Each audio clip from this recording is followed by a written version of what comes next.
pour parler du projet d'aquaponie qui a lieu à Prunelli di Fiumorbu et qui nous sera présenté par André Rau, qui est donc le maire de la ville. Et donc, du coup, ce webinaire va se dérouler un peu différemment des autres. On sera sous un format d'interview. Donc, il n'y aura pas une présentation à proprement parler, mais vous avez plein de renseignements sur le site du PAT notamment, qui a lieu dans le Fiumorbu.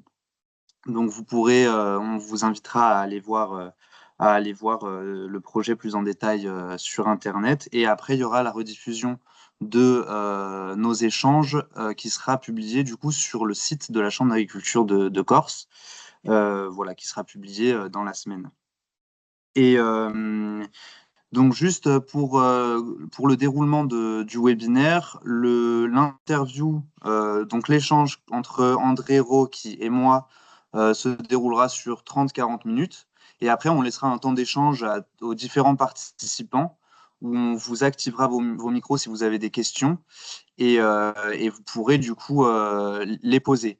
Si vous avez des questions qui vous viennent en cours de discussion, on vous invite à les poser aussi dans le Q et R. Je ne sais pas si vous voyez en haut de votre écran, c'est questions-réponses. Vous pouvez les poser là et moi je les poserai à la fin si jamais je pourrais les lire. Et si jamais vous avez vraiment des questions que vous voulez poser en direct, vous pouvez utiliser le petit icône lever la main. Et du coup, je vous donnerai la parole dans l'ordre. Voilà, juste pour rappel, donc le projet de webinaire, c'est quelque chose qu'on a mis en place avec la Chambre et en partenariat avec ICO, représenté par Annabelle Gossin, qui est présente ici. Voilà, moi pour ma part, je fais partie de l'équipe de référence technico-économique avec Laura Guillonnet. Et avec Sandrine Suissa, voilà, on se répartit l'animation des webinaires. Donc aujourd'hui, c'est moi. Et voilà. Et on accueille du coup André Rau, qui est maire de Prunelli di Fiumorbu et qui est donc du coup le chef du projet Aquaponie et qui est là pour nous parler un peu plus en détail de ce projet-là. Donc voilà, est-ce que vous pouvez nous présenter en quelques mots le projet de Ferme en Aquaponie? Et alors attendez. Dès que c'est réglé, on vous écoute.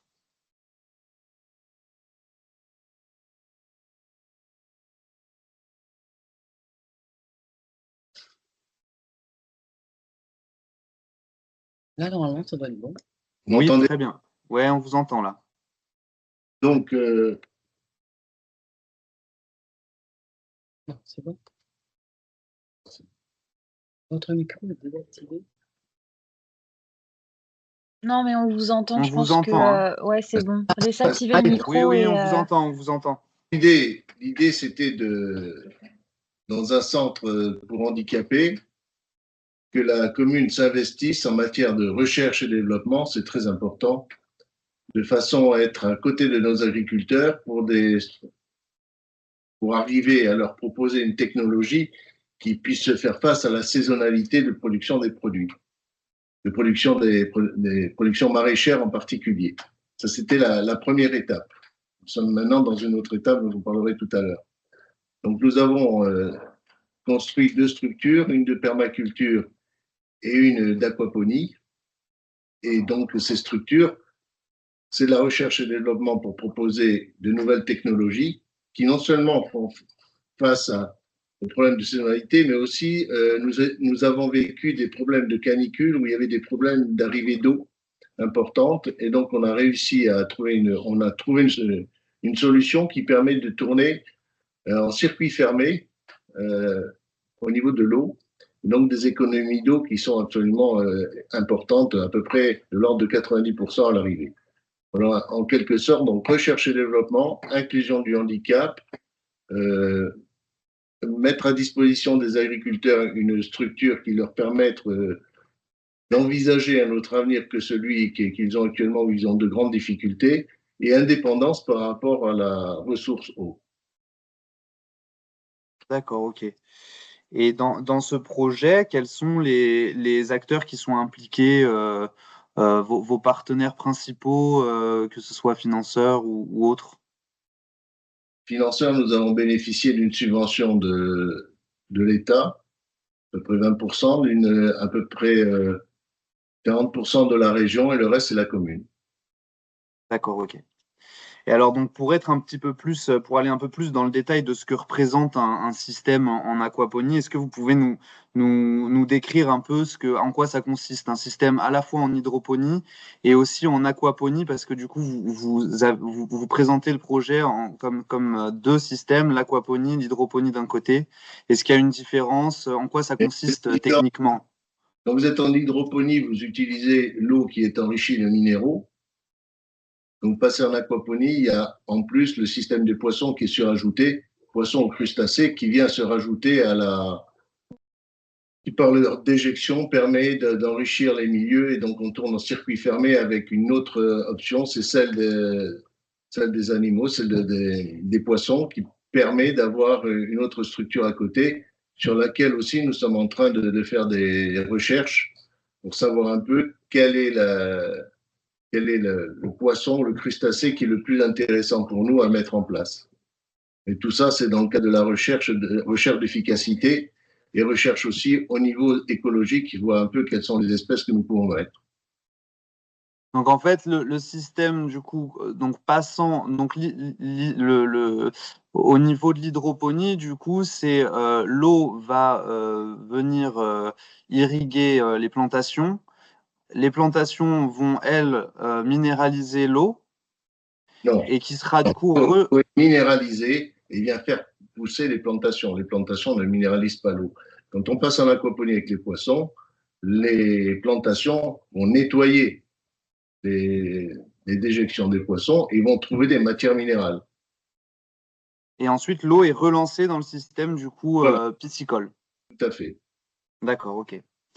Et donc, du coup, en termes d'espèces, qu'est-ce que vous avez comme espèce piscicole Donc, actuellement, on est en train de réfléchir à. Le système a déjà des poissons, c'est pour montrer que le système fonctionne, mais on est en train de réfléchir à qu'est-ce que nous allons mettre comme espèce. Il y a plusieurs solutions. Soit nous mettons des crustacés comme par exemple les écrevisses. Il faut savoir que sur les écrevisses, je vais aller vite parce que c'est plus complexe. Vous avez les écrevisses européennes, les écrevisses américaines. Les écrevisses américaines n'ont pas la peste, donc ne peuvent pas tomber malades de la peste. Donc en général, ce sont celles qui sont le plus utilisées en élevage. Elles ont envahi à peu près tous les cours d'eau français, y compris les cours d'eau corse, puisque dans le Fiumont, nous avons des écrevisses de Louisiane. Je ne sais pas comment elles sont arrivées, mais elles sont là.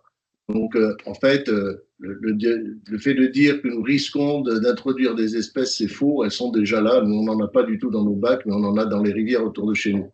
Ce sont à peu près ces variétés-là qui sont utilisées. Ce sont celles que vous avez dans le marais Poitevin. Ce sont celles que vous avez à peu près partout. Il y a quand même en Corse quelques espèces qu'on peut dire originaires de Corse. Elles ont été introduites en fin 1800 par un curé. Donc, en fait, elles ne sont corses que depuis la fin des années 1800. Et on en a, là aussi, nous avons quelques espèces, mais pas dans notre région. Donc, soit les écrevisses, soit les poissons. Les poissons, nous n'avons pas d'affinité pour faire les truites. On regrette beaucoup que toute la pisciculture corse soit en train de disparaître parce qu'on préfère que les truites soient élevées en montagne. Les dernières piscicultures sont en train de fermer. Nous avons deux options. Vous avez une option qui est celle de faire, ça, il n'y a que nous qui, pour l'instant, proposons ça. Nous pouvons faire ce qu'on appelle du poisson fourrage. Ce serait surtout des élevages de carpes qui sont nourris avec des choses comme du maïs et qui permettent de donner à manger à la pisciculture autre, par exemple la pisciculture que vous avez en mer ou autre, sans avoir à draguer les fonds marins, parce qu'actuellement, la nourriture qu'on donne aux poissons, ce sont des nourritures qui proviennent essentiellement de poissons sur les récifs coralliens ou des poissons qui sont invendus. Nous, ce qu'on envisageait peut-être, c'est, puisque nous sommes entourés là aussi de carpes à un niveau extrêmement important, pour autant, elles ne sont pas classées invasives, mais nous le vivons vraiment comme une espèce invasive qui vient partout.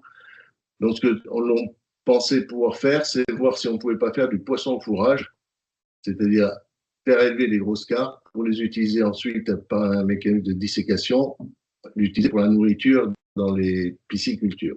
Deuxième solution, c'est d'avoir des poissons plus nobles qui sont élevés comme le tilapia. Là, il y a une grosse demande parce que c'est un poisson dont la chair est extrêmement demandée et sous forme de filet, c'est quelque chose qui est extrêmement demandé. Voilà. En gros, l'analyse. D'accord. Donc finalement, vous avez plusieurs critères de sélection pour vos espèces piscicoles.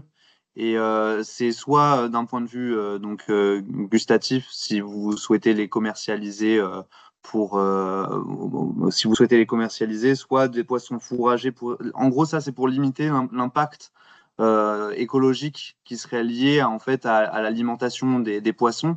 C'est ça, hein? On trouve ça intéressant, c'est-à-dire d'élever des poissons.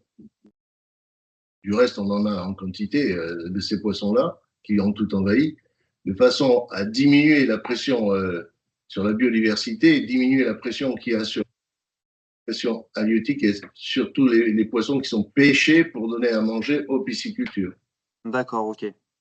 Et si vous du coup vous choisissez l'option crustacés avec les écrevisses, vous comptez commercialiser aussi pour de la consommation humaine? Ah oui, tout à fait. Il y a une grosse demande là-dessus. Ok, Il y a de la demande très importante. d'accord, On n'aura pas de problème d'écoulement. d'accord, très bien. Alors attendez, apparemment on a eu un commentaire comme quoi le tilapia est un bon candidat, mais nous n'avons pas le droit d'élever le tilapia en France. Alors, on peut avoir le droit, seulement il ne faut introduire qu'un seul sexe. Enfin, d'après la préfecture, ce que j'ai entendu, c'est qu'on peut avoir une dérogation à condition d'avoir un seul sexe de tilapia et pas les deux. De toute façon, on a d'autres espèces en vue, mais celle-là est la plus demandée au niveau mondial. D'accord. Et donc, pour ce système qui demande une certaine technicité, est-ce que vous avez besoin de quelles compétences pour pouvoir piloter ce type de système? Est-ce que vous disposez des ressources humaines nécessaires? Comme je vous l'ai dit, nous sommes en recherche et développement. Ce qui nous intéresse, c'est qu'effectivement, toutes les personnes qui viennent chez nous voir un peu ce qu'on est en train de prévoir, pour l'instant, on est en négociation. Il y a beaucoup de personnes qui viennent nous faire des propositions, mais il n'y a absolument pas de personnel en Corse qui est formé à ce type de pisciculture. Je vous dis ce qui est regrettable aussi, c'est que nous avons une de nos dernières piscicultures qui est en train de fermer en Corse, celle de Guisogne, qui faisait des produits d'exception, des truites. Et nous pensons que les truites, il est préférable de les élever dans des cours d'eau de montagne qui ont vraiment plus de qualité de produits finis que dans une aquaponie en recherche et développement en pleine. D'accord. Donc là, actuellement, vous disposez en termes de capacité, le nombre de pisciculture, enfin le nombre de bassins que vous avez, vous Donc, en êtes où exactement, à quel niveau? on n'a fait que des bassins à visée pédagogique, parce que c'est vraiment important. Les écoles viennent visiter le site et nous avons juste un petit système de démonstration sur lequel vous avez 4 aquariums dans lesquels on voit que les poissons peuvent vivre en permanence élevés dans des circonstances pareilles avec l'aquaponie à côté. C'est juste pour l'instant en démonstration pédagogique. La partie la partie piscicole est en démonstration pour l'instant, et là Alors, vous développez, vous avez. C'est juste une démonstration du système pour la pédagogie, parce que ça permet aux enfants, aux élèves de comprendre la pédagogie du cycle de la biodiversité. Que la matière organique est intégrée par la plante, laquelle nettoie la matière organique et l'eau revient purifier. Voilà, c'est le concept pédagogique que nous leur montrons. D'accord, ok. Et en termes de production végétale, vous êtes déjà sur vous avez déjà de la production, vous commercialisez déjà? Pour l'instant, nous commercialisons effectivement. Là aussi, on en parlera après, Pour l'instant, nous produisons des végétaux qui nous sont demandés, comme par exemple le basilic, la menthe, ce sont ce type de produits qui nous sont demandés. Et surtout, on va essayer de produire un peu en avance pour la production locale, mais toujours en démonstration. Je vous en parlerai plus tard, mais on a une grosse demande au niveau des agriculteurs pour la formation. Parce qu'eux envisagent de faire de l'hydroponie, mais de façon beaucoup plus extensive, de façon à répondre au marché local, à la demande locale et surtout à la restauration collective. Et la taille de ce que nous avons fait là n'est pas en rapport avec la demande locale. Nous sommes uniquement là pour essuyer les plâtres dans la recherche et développement. Et les demandes sont déjà présentes au niveau des agriculteurs, on a déjà pas mal de demandes. Donc ça serait en fait en gros, ça serait un moyen de regrouper plusieurs agriculteurs pour pouvoir derrière alimenter du collectif. Notre première demande au niveau de la commune, c'est d'arriver à avoir des productions locales de façon à ravitailler la restauration collective de notre commune. En fait, nous avons à peu près, uniquement sur la partie communale, nous avons à peu près 1000 repas par jour. À côté de ça, vous avez la partie éducation nationale où il y en a à peu près autant. Donc déjà, on voudrait arriver, le but ultime, ce serait d'arriver à ce que localement, on produise 20% de notre restauration collective. On est loin du compte puisque pour l'instant, on est à zéro. D'accord, ok. Ça nous Et permet. vous estimez que ces 20% pourraient être atteints dans combien de temps environ? Enfin, vous avez une idée un petit peu? Vous avez réussi à vous projeter par rapport à ça? Alors, c'est un peu en dehors du cadre strict de l'aquaponie, mais je pense qu'on pourrait l'atteindre en 3-4 ans. Ce que nous avons fait, mais alors c'est une vision politique des choses, c'est que nous allons mettre en place des réunions agriculteurs, communes, chambre d'agriculture et ODARC. On a décidé de mettre en place des réunions tous les 3 mois pour voir un peu comment on peut diriger les productions, comment on peut les aider, comment on peut les soutenir et vers quoi on doit se diriger. Donc on a misé sur des réunions tous les 3 mois. D'accord. C'est un peu de l'inclusion de l'agriculteur dans la vie de la commune. D'accord, ok. Alors moi, j'avais aussi une question par rapport J'imagine que d'avoir tout ce système avec les filtres, avec le pompage, etc., pour pouvoir renvoyer et maintenir l'eau dans un cycle, dans un circuit fermé, ça nécessitait beaucoup d'énergie. Enfin, je suppose que ça nécessite beaucoup d'énergie. Est-ce que de ce point de vue-là, vous avez organisé le système, ou en tout cas alimenté le système par de l'énergie renouvelable? Nous avons construit pour les bassins un hangar photovoltaïque qui produit à peu près. Bon, après, il y a le système. Comme nous ne sommes pas en matière d'investissement, la commune est quand même la 4e commune de Corse en investissement, derrière Porto Vecchio, Bastia et Ajaccio. Donc, nous n'avons pas une capacité de surinvestissement. Donc, par contre, localement, notre bilan énergétique est bon. Il n'est pas sur les papiers parce que l'amortissement des hangars se fait par les sociétés qui l'ont construite, mais le bilan énergétique stricto sensu est bon. Il est neutre. D'accord. Il est même positif. Il est même positif. D'accord, ok. Et donc, du coup, dans l'idée, ce projet, comment vous envisagez qu'il puisse être réplicable? Donc, parce que j'imagine que l'un des enjeux, ça va être de pouvoir le répliquer auprès des agriculteurs, c'est ça? Je répète, nous sommes actuellement en recherche et développement et nous sommes là pour essuyer les plâtres, que les gens viennent voir où est-ce que nous avons eu des échecs, qu'est-ce qui n'a pas marché, qu'est-ce qui marche. À terme, comme je vous l'ai dit, c'est une structure qui est dédiée à un CFT, c'est-à-dire à des handicapés. Donc, ce qui est prévu, et ça c'est tout à fait nouveau, ce qui est prévu, c'est que cette structure de 500 mètres carrés, quand elle aura fini d'être une école de l'aquaponie, que cette structure puisse être économiquement très viable pour les handicapés qui y travaillent. Là, nous avons fait une étude de marché qui fait que nous avons une option qui va s'éloigner, une fois qu'on aura fini de faire l'école de l'aquaponie, qui va s'éloigner de l'agriculture production locale. Ça va être repris par les agriculteurs de la commune qui, comme je vous l'ai dit, sont demandeurs. Donc, je pense que dans les 3 ans, d'autres structures vont apparaître et vont prendre le relais pour fournir la demande locale en maraîchage en particulier. Dans les 3 ans qui viennent, notre option va changer puisque cette petite structure de 400 mètres carrés sera destinée à ce que nos handicapés arrivent à bien gagner leur vie. Et en ce sens, nous avons donc des instructeurs qui sont partis se former. Je pense, mais ça, c'est à l'intérieur de la structure handicap que ça se passe, en particulier avec l'association La Page. Je pense que dans quelques années, cette structure sera bénéficiaire, car il faut savoir qu'en aquaponie, hydroponie, nous avons des structures qui sont tournées dorénavant vers les productions de vanille, où là, économiquement, c'est très intéressant. Et donc, ils sont partis se former. Il y a deux structures qui sont très, très positives économiquement. Une, c'est dans le nord de la France et l'autre, c'est en Bretagne.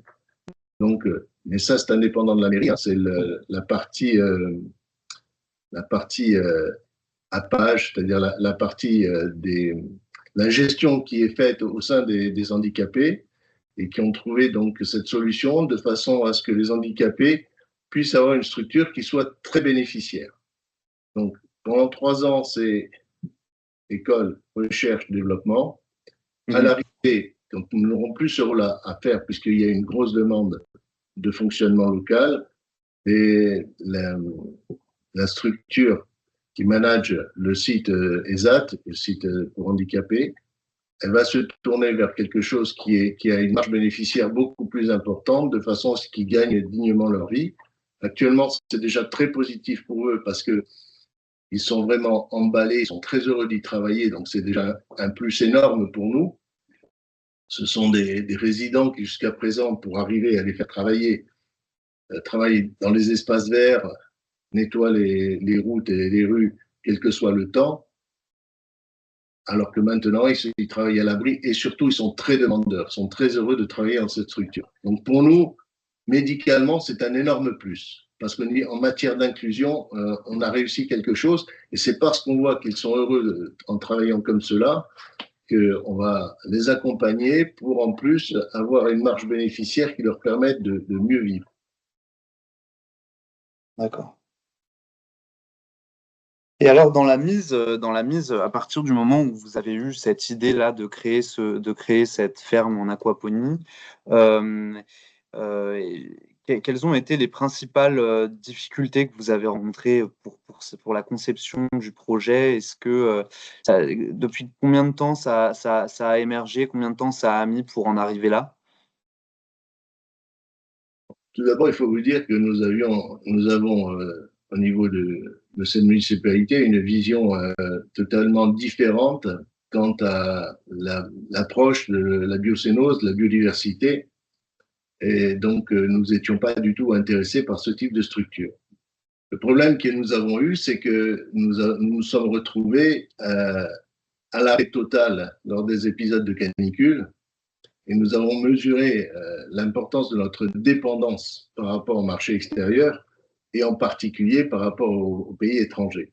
Et donc, nous avons voulu créer un embryon de production dans le cadre de la recherche et développement pour voir si, dans les années à venir, dans le cadre de l'adaptation au réchauffement climatique, il y avait des techniques qui pouvaient être employées par nos agriculteurs.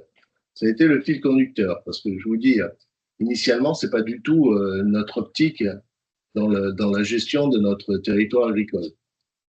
Donc, voilà ce qui nous a guidés. Les difficultés ont été cette approche qui était différente de notre éthique de départ, c'est-à-dire quelque chose de très, excusez-moi, quelque chose de très artificiel qui nous éloignait.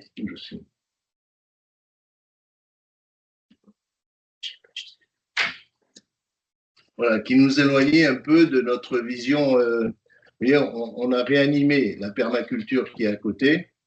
La permaculture était davantage dans notre philosophie Et on s'est rendu compte que même en permaculture, nous n'arrivions pas à affronter les épisodes de canicule sévère avec l'eau qui était arrêtée plusieurs fois par semaine.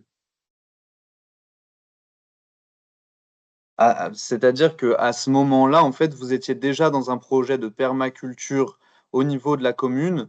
Nous étions Et en recherche d'autonomie par rapport aux épisodes de canicule et par rapport à l'arrêt qui nous était imposé dans les arrivées d'eau plusieurs fois par semaine. On s'est dit comment est-ce qu'on peut, dans un projet d'avenir, comment on peut garder une autonomie de production, c'est-à-dire fonctionner sans eau quand on en coupe l'eau. Et donc, ça a été notre moteur de recherche. Donc, on s'est dit, il faut tourner avec de l'eau en circuit fermé. C'est comme ça que nous sommes tournés vers cette solution. Mais dans le même temps, nous faisons aussi, je vous ai dit, nous avons à peu près la même surface en permaculture, qui est davantage un peu plus proche de notre éthique écologique. Mais il y a cette nécessité de nourrir une population et de se dire dans 10, 15, 20 ans, vers quoi se dirige-t-on? Si notre eau est coupée de façon plus régulière, qu'est-ce qu'on va pouvoir faire? Évidemment, aujourd'hui, c'est facile d'en parler parce qu'il pleut tous les jours. Mais à l'époque, on avait l'eau qui était coupée 2 fois par semaine. est-ce que vous voyez des points qui seraient des points de vulnérabilité lorsqu'un système comme ça peut fonctionner et déjà dans un, voilà, dans un rythme de croisière? Est-ce que, a priori, vous pourriez voir des points de vulnérabilité de ce type de système-là? Des points de vulnérabilité, il y en a, mais pour l'instant, le plus gros problème que nous avons, c'est les pressions normatives de l'État. Il faut savoir qu'avant de parler d'aquaponie, avant de parler de permaculture, pour l'instant, nos agriculteurs ont beaucoup de mal à avoir des permis pour faire des serres photovoltaïques qui leur permettraient d'avoir moins d'évaporation, plus d'ombre, etc., etc. Actuellement, sur tout le territoire, il n'y a eu aucun accord de serre photovoltaïque. C'est aberrant, mais c'est comme ça. Euh, c'est pour montrer un peu le fossé qu'il y a actuellement entre des technologies modernes qui sont là pour essayer de trouver des solutions, qui sont là pour être au plus proche de l'agriculteur, pour dire il y aura des solutions, de toute façon nous y travaillons pour vaincre ces problèmes de variation climatique. À côté de ça, le retard que nous avons dans la mise en place de certaines structures, ils ne peuvent pas faire de serre photovoltaïque. Vous voyez un peu le fossé que nous avons entre les deux. Donc ça, c'est un point de fragilité parce qu'on se dit, nous fonçons, nous sommes en train de travailler. On ne veut pas dire que nous avons trouvé la solution, hein, loin de là. L'expérimentation, c'est la base de la solution scientifique.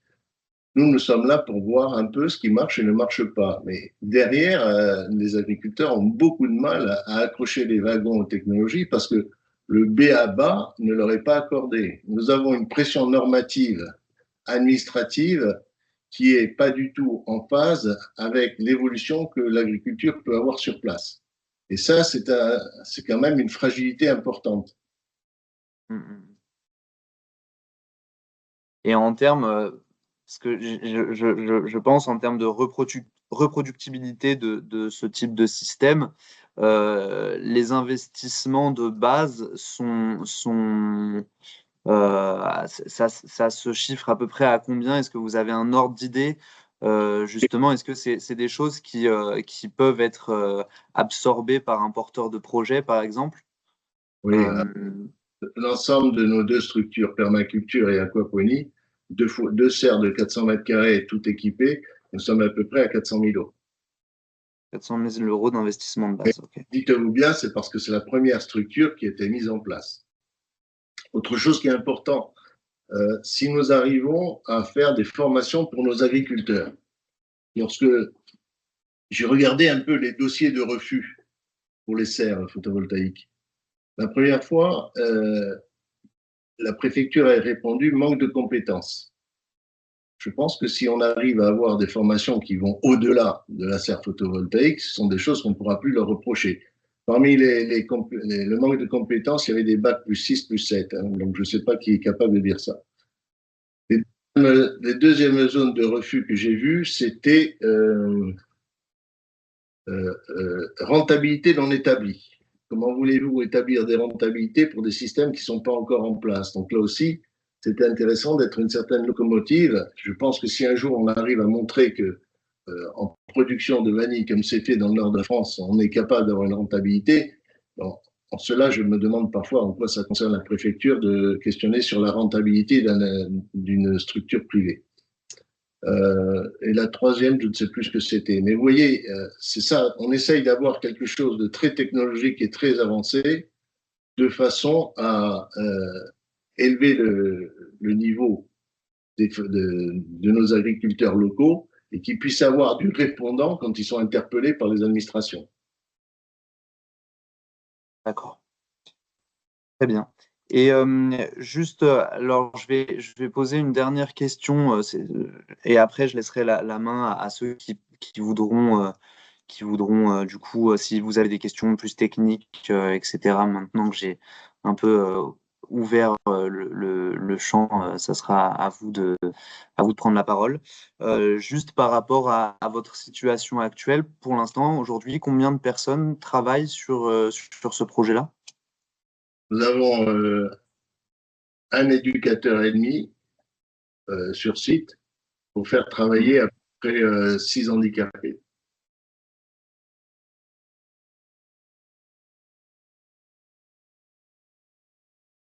Et sur la partie technique, du coup, Non, c'est tout, hein, il n'y a pas d'autre. c'est lui qui gère du coup ça aussi Ils ont sur. été formés au fur et à mesure, les éducateurs, ils n'avaient aucune formation de base. Ils ont D'accord, été formés, voilà. d'accord, ok, très bien. Et donc, Ok, bah, la structure, qui est une structure indépendante de la commune, hein, la structure donc, qui gère le handicap en France, qui s'appelle la PAGE, elle a envoyé des gens en formation dans le nord de la France, je vous dis, pour visiter les sites de production de vanille en aquaponie. d'accord, Bon, il est évident que les coûts seront beaucoup plus intéressants chez nous que la vanille produite dans les Hauts-de-France ou en Bretagne. On sait bien qu'au niveau fourniture d'énergie pour réchauffer les serres, ça c'est beaucoup plus intéressant.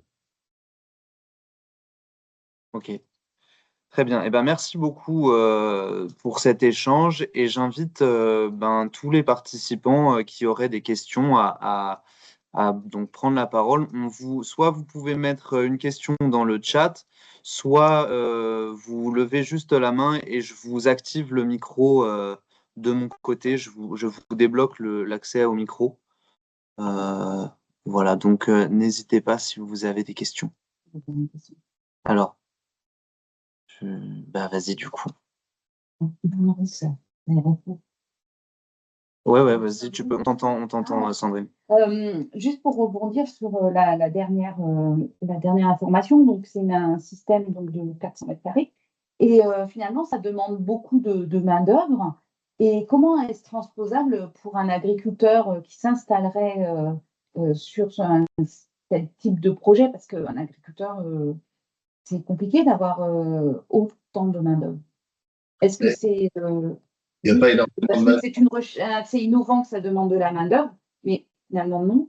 Ou est-ce que c'est le système dans sa conception qui est gourmand en main-d'œuvre? Non, ça ne demande pas beaucoup de main-d'œuvre. Je vous ai dit que nous avons fait un projet qui est inclusif. Ce sont des handicapés qui travaillent sur place. Et donc, ils sont dirigés par une personne qui connaît à peu près la structure. C'est pas sur ce type de. On peut pas calculer ça avec le nombre d'heures que fournit un handicapé sur place et avec quelqu'un qui gère lui-même son entreprise. Et ça ne demande pas beaucoup de main-d'œuvre, en fait. Nous sommes très contents qu'il y ait 4 personnes handicapées qui puissent travailler sur place. Mais ça ne demande pas du tout beaucoup de main-d'œuvre. Plutôt moins que la main-d'œuvre qu'il faut pour entretenir une vigne ou pour entretenir un champ de maïs. D'accord. Parce que Je vais. vous avez une régularité dans ce travail. Quelqu'un qui fait un champ de maïs, il a tant de jours pour planter, etc. Et ça demande quand même une surcharge de travail. Là, c'est un travail qui est totalement planifié. Vous avez le même travail toute l'année. Donc, vous pouvez avoir une régularité, vous pouvez répartir votre charge de travail. C'est quand même énorme pour un agriculteur. J'ai une question. On va prendre une question de Jean-Baptiste Legrand. Donc, j'autorise. Là, il faut juste que vous activiez votre micro de votre côté. Bonjour. Je crois Bonjour. qu'Annabelle avait levé la main avant moi, mais peut-être Ah, qu'on bah, va elle est en apparue entendre. en numéro 2. Du coup, je lui activerai le micro après. Ah, j'avais pas vu. J'avais pas vu qu'il y avait des numéros. Ok. Bonjour. Alors, juste pour me présenter rapidement, moi, je suis formateur en aquaponie commerciale depuis 2019, ingénieur aquacole, et on a accompagné 33 fermes aquaponiques commerciales en France. Bon, il en existe 33 aujourd'hui. C'est juste pour revenir sur la main-d'œuvre. Donc, je suis tout à fait d'accord avec Monsieur Rochy. Donc, je sais pas comment ça se prononce, je suis pas corse. Monsieur Rock. Malheureusement pour Rock, moi, ouais. peut-être. Euh, on considère aujourd'hui qu'un ETP gère 400 mètres carrés de végétal en aquaponie. Sauf que sur 400 mètres carrés de végétal, on va produire beaucoup plus qu'en pleine terre. Donc c'est difficile de comparer la pleine terre et l'aquaponie. Euh, mais bien évidemment, il n'y a pas de travail du sol, de désherbage, etc. Bien qu'il y ait d'autres tâches à côté à faire, l'aquaponie est intéressante pour cette partie-là. Et après, il y a la partie poisson où là, c'est difficile de donner un nombre d'ETP pour une production de poisson. Mais en France, en général, c'est un ETP pour 5 tonnes de poissons produites. Ok. Et juste pour revenir sur j'en profite pour toutes les questions qui ont été dites. Bon, le tilapia, c'est pas encore possible, ça le sera, mais bon, il faut 2 ans de dossier pour que ça passe. Il n'y a que les chercheurs qui arrivent, l'INRAE et le CNRS. Et pour les investissements, désolé, je déballe, hein. Pour les investissements, sur les 33 fermes commerciales qui sont montées, donc depuis 2014, l'investissement était entre 300 et 600 euros par mètre carré.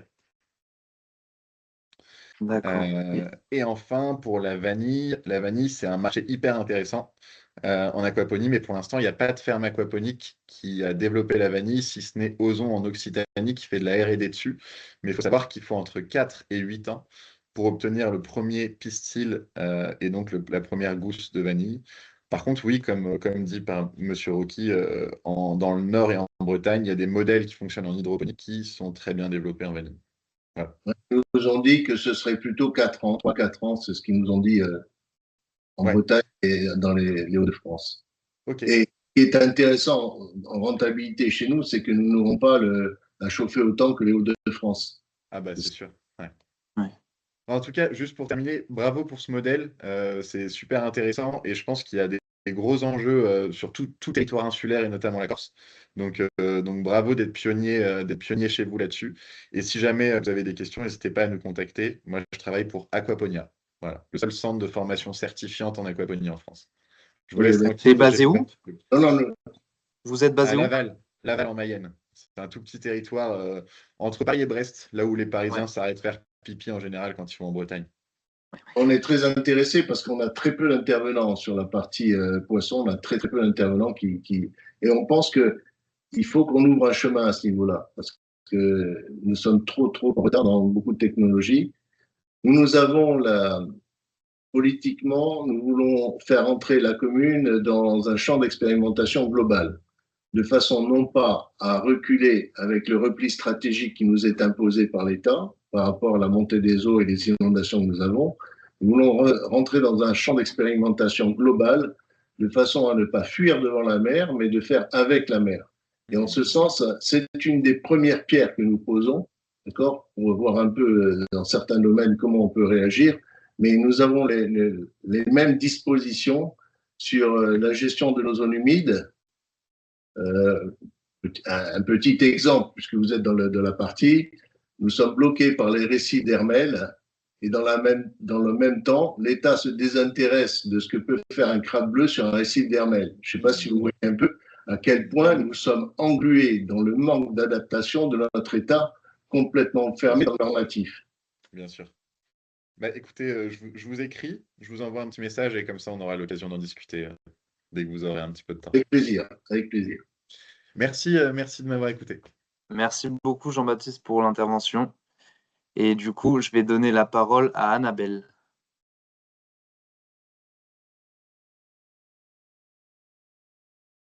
Alors, Annabelle, il faut que tu actives ton micro.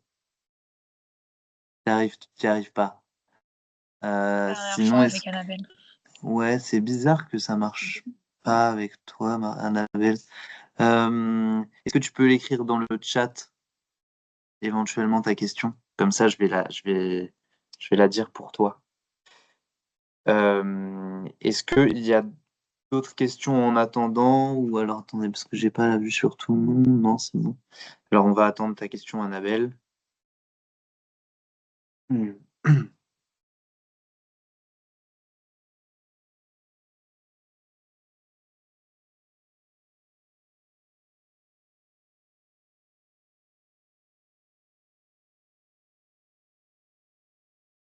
Moi, j'avais juste quelque chose qui pour moi n'est pas très clair parce que vous parliez de permaculture tout à l'heure et en fait, c'est vrai qu'en hydroponie, il me semble qu'on est plutôt sur des cultures qui sont finalement hors sol. Est-ce que, parce que il me semble que sur les, en permaculture, on n'est pas sur du hors sol. Donc, est-ce qu'il s'agit de deux choses différentes ou est-ce que vous parlez de la même chose quand vous parlez de permaculture ou d'hydroponie?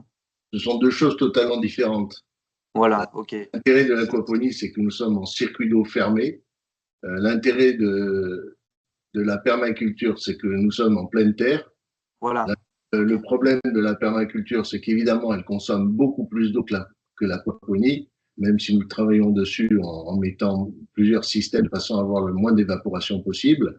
ouais. Ce sont des systèmes totalement différents.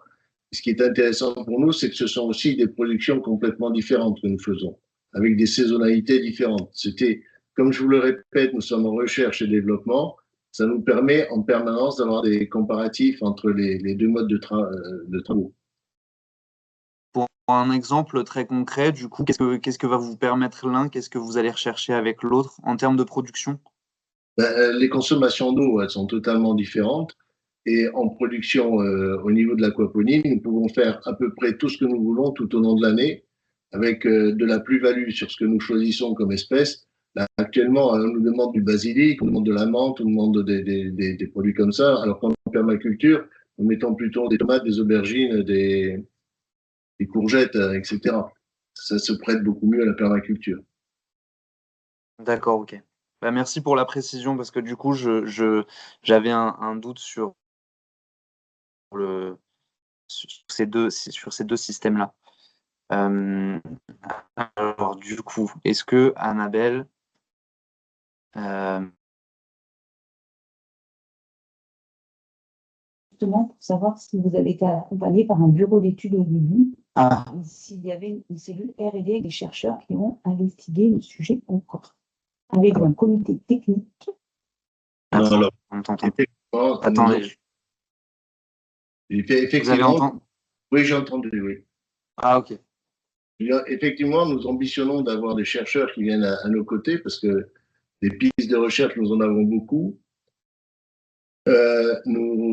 Effectivement, nous n'avons pas d'accompagnement au niveau de la faculté de Corté qui se désintéresse totalement de cette problématique. Nous avons discuté avec Monsieur Aiello qui lui travaille sur de l'eau saumâtre et qui est intéressé, mais qui sera intéressé une fois que nous aurons déjà déblayé le début des problèmes qui se posent. Donc, c'est une étape importante pour nous de nous tourner maintenant vers des gens qui sont soit scientifiques et qui pourraient nous accompagner dans les choix délicats que nous avons à faire sur la partie pisciculture. Pour le reste, nous avons donc choisi une structure qui faisait ce genre d'installation sur le continent après un appel d'offres où malheureusement, il n'y a qu'une seule structure qui a répondu à l'appel d'offres. Et pour le reste, nous avons utilisé deux bureaux d'études locaux pour la partie, mais qui sont des gens qui font essentiellement de la construction du BTP et de travail de sol. D'accord, merci. Est-ce qu'il y a d'autres questions? Tu as une question? Ouais, j'ai une question. Donc, par rapport à l'autonomie, à la recherche d'autonomie alimentaire, du coup, est-ce que le système, il peut être orienté vers des cultures plus nourricières, justement les tomates, les courgettes, les pommes de terre, donc vraiment il y a la demande pour la population locale. Alors, c'est une structure qui est de technologie très avancée et qui, de toute façon, n'est destinée qu'à être un complément pour les agriculteurs. Les produits que vous citez là sont des produits qui devront être cultivés sous serre, tout simplement, sans doute en permaculture. Ce n'est pas là que nous aurons la masse de production qui nous permettra de ravitailler notre restauration collective. Certainement pas.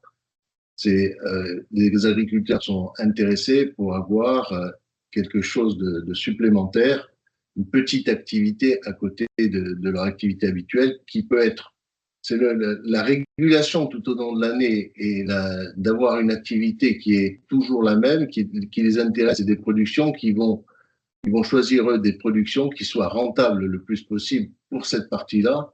Et c'est un complément d'accès technologique qui leur permettra de travailler sur leur serre par ailleurs. Et je vous dis, pour l'instant, le fossé entre ce qu'ils peuvent faire et ce que nous proposons là, il est énorme. Alors, moi, je vais poser à Monsieur Legrand, si c'est possible. Je vais en profiter. Je voudrais avoir votre analyse sur ce projet que nous avons de poisson fourrage, parce que je ne l'ai trouvé nulle part ailleurs pour l'instant. Alors, c'est une très bonne idée. Comme vous l'avez très bien dit, les poissons carnivores, donc ceux qu'on mange majoritairement sur le marché français, ont une part de leur alimentation entre 8 et 20% de farine et huile de poisson. Et ces farines et huiles de poisson, pour la majorité, sont issues de la pêche minotière, comme vous l'avez dit, donc qui va aller pêcher des poissons, des petits poissons sur les côtes sénégalaises, au Pérou, etc., etc. Et donc appauvrir l'océan en ressources pour les autres poissons. Il y a plein de solutions pour ça. Aujourd'hui, ce qui était mis en avant, c'était les farines d'insectes, qui coûtent trop cher pour les intégrer dans l'aliment. Il y a aussi les microalgues et les levures. Donc, tout ça, c'est de la recherche, ça coûte hyper cher à produire. Aujourd'hui, l'aliment de poisson coûte 2 € du kilo, à peu près. Faire 1 kilo d'insectes, de levures ou de microalgues, ça coûte beaucoup plus cher. Donc, c'est pas possible de les intégrer. Nous, ce qu'on fait ici, parce qu'on peut se le permettre, on est un centre de formation, donc notre modèle économique, c'est de la formation à 90%. On utilise des farines et huiles de poisson qui sont issues des coproduits de la transformation. C'est-à-dire que lorsque vous achetez du saumon fumé, de la truite fumée en filet, nous, on va récupérer la tête, les arêtes, la queue et les nageoires, etc. pour en faire des farines et des huiles de poisson, pour l'intégrer dans l'aliment. Sauf que ça coûte plus cher. Donc, on pourrait se dire, il y a 2 autres possibilités pour nourrir nos poissons carnivores. Soit on les fait devenir végétariens, comme les humains. Non, je rigole, mais c'est ce que essaye de faire l'INRAE. Donc, de transformer génétiquement les truites en poissons herbivores, ce qui fonctionne, en apportant des protéines issues du soja, issues de la luzerne, etc., etc. Ou alors, on nourrit des poissons avec des poissons qu'on a produits. Sauf que nourrir des poissons avec des poissons qu'on a produits, ça coûte cher et il y a des problématiques, notamment liées suite aux problématiques de la vache folle, etc. Et là, Monsieur Ruquier, on va se confronter à des problèmes réglementaires et là, c'est la guerre. Ce qu'on fait à la maison, moi par exemple, dans mes systèmes à la maison, dans mes systèmes aquaponiques à la maison, je récupère tous les poissons chats, tous les poissons pourris que veulent pas les pêcheurs lors des concours de pêche, pour nourrir cendres, black bass, truites, saumon, tout ce qu'on veut, perche, etc. Mais ça se fait à l'échelle domestique et je ne pourrais pas vendre mon poisson. Mais, pour reprendre ce que vous avez dit là, faire manger aux vaches une nourriture de protéines animales, c'était totalement déraisonnable. Mais faire manger des poissons qui ont l'habitude de manger des poissons, ça me paraît tout à fait correct. Et ce qui se passe dans la nature. D'autre part, l'espèce en question, nos carpes, si vous voulez, dans votre raisonnement, c'est l'étape intermédiaire, puisqu'elles se nourrissent d'espèces végétales en l'occurrence de maïs, puisqu'on a déjà fait l'essai.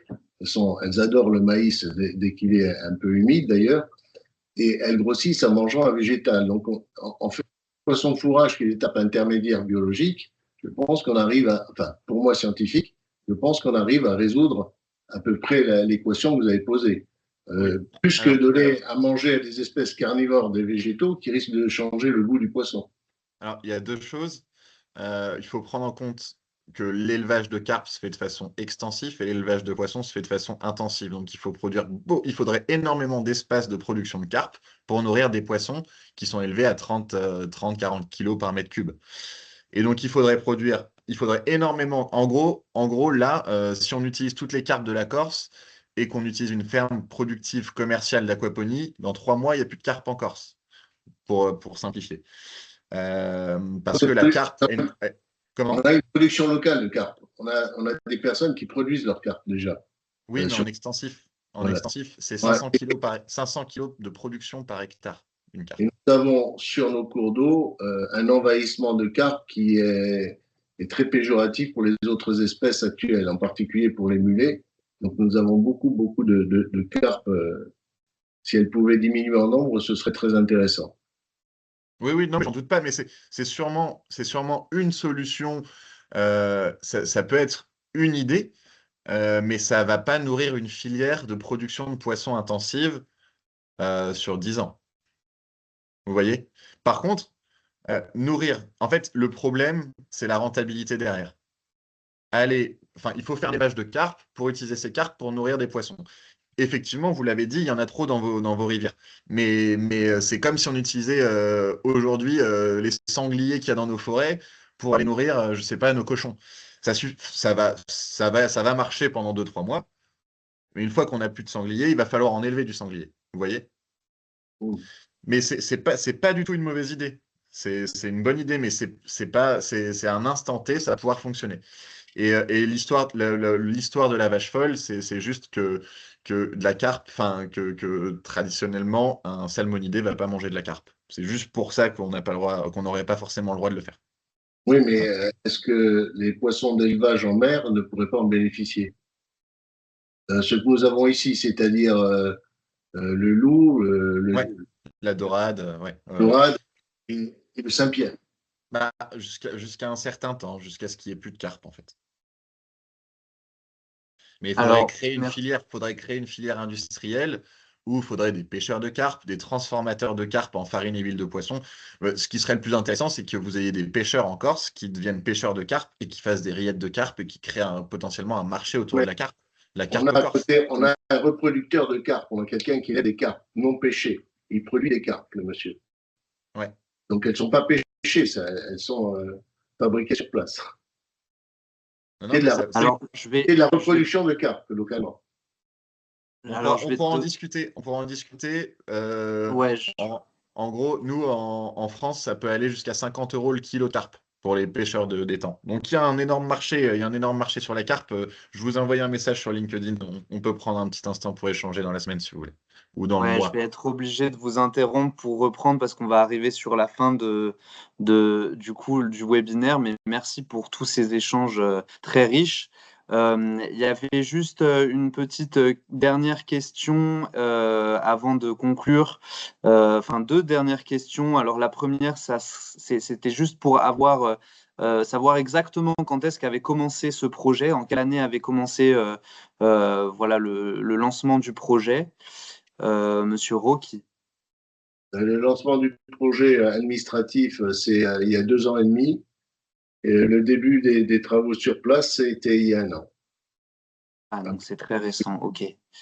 Et donc, du coup, Annabelle disait juste, je vous transfère ça, mais je vous transférerai son mail aussi, que l'ADEME pouvait sans doute financer une étude pour évaluer l'impact environnemental sur la pertinence et sa pertinence pour le territoire. Donc, je vous transférerai également son mail si ça peut vous intéresser. Pour conclure, je voulais juste savoir si éventuellement il y avait des horaires pour les gens qui participent ou pour en parler un petit peu de visite justement au grand public, s'il y avait des moments où c'était ouvert au grand public et si vous pouviez communiquer dessus. C'est surtout, comme je vous l'ai expliqué, c'est à l'intérieur d'un ESAT, d'un centre pour handicapés. Donc, il faut prendre rendez-vous avec le directeur de l'ESAT de façon à ce qu'il y ait du personnel et que ce soit ouvert. En général, c'est le matin, mais on peut très bien prendre des rendez-vous même l'après-midi en fonction des rendez-vous que l'on prend avec le directeur de l'établissement. Alors, est-ce qu'on pourra éventuellement donc communiquer dessus sur le site de la Chambre et peut-être mettre le numéro à disposition pour que les gens puissent prendre rendez-vous s'ils sont intéressés? Oui, tout à fait, je vais m'en occuper. Mais il y a déjà des agriculteurs qui viennent régulièrement voir la structure et Ok. qui sont intéressés. Maintenant, ce qu'il faudrait, peut-être M. Legrand pourra nous aider, c'est mettre en place une formation, puisqu'il y a beaucoup de Ouais, demandes. Il faudrait ouais, mettre en place une formation pour les agriculteurs. ouais, tout à fait. Bah, du coup, on a donc j'ai bien reçu votre mail, Jean-Baptiste. Donc, on va maintenir les liens pour pouvoir aller plus loin sur ce sujet-là. Et donc, bon, on arrive à la fin donc, du webinaire. Donc, comme je vous disais au début, tout sera rediffusé sur le site de la Chambre. Donc, il y aura la rediffusion de ce webinaire-là, plus un compte-rendu. Et nous, on garde les mails pour qu'on vous diffusera les uns entre les autres pour que vous puissiez garder contact et avancer sur ce sujet-là. Donc, on vous remercie grandement de votre participation et de cette présentation, Monsieur Rocky, et bien sûr, merci à tous ceux qui ont participé au webinaire. Merci à vous. Voilà. Bientôt. Merci beaucoup et à bientôt.